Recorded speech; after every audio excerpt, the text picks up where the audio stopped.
So the first thing that I would do is, before I even start to impose treatment on the patient, I would take a look at the reveal. So what's happening on my table? There's a lot to be said for once the patient lies down and actually relaxes. So we can see how the hip is hiked up more on the left side of her body, that it gives the appearance of the left leg being shorter, but it's just that rotation in the pelvis, that I can see the pull from there to that right shoulder, that the shoulder is pulled up and in. So just noticing all these things before you even start to touch the body.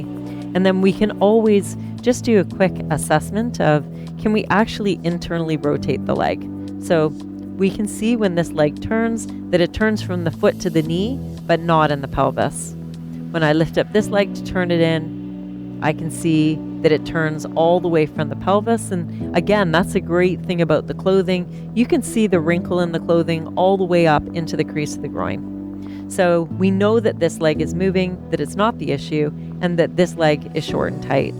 So I always confirm these things by coming up and putting my hands on the iliac crest. I can see what is the motion, and I can feel that the left side wants to go down to the table more. The right side is actually lifted. And I'm going to come into the right groin, just see, is that inguinal ligament tight and holding, which it is. So typically in the past, we'd want to release or elongate that ligament, but I now understand that that ligament's tight because it's holding. Ligaments don't like to be tight. So I'm going to get her to bend her knee so I can come to the inside of her thigh.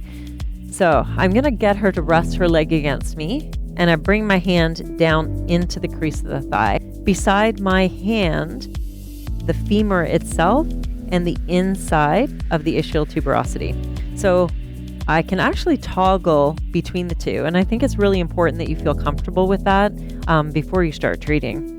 So I use my body to push the femur into the joint, and then that allows me to see how much motion is in the muscles, so the adductors and the pelvic floor muscles themselves. So I can feel when I come out, which is internally rotating the head of the femur, I can feel that it continues to go in. But if I try to rotate out, I can feel the tension that stops it from moving. And I'm using my left hand to anchor the hip bone itself. You should always check in with your patient. Are you okay with that, Marissa? Yeah. And I'm always going to ask my patient as well if they're in any pain or discomfort. So I need to release these muscles. They're the ones that are pulling the pelvic floor short. So I could stay right here, find insertion of the muscles, and then use my body to hold her leg, which I have done in the past. And then I get Marissa to push her leg out toward me and then relax. And that gives me clearance to come in between the adductors and into the pelvic floor.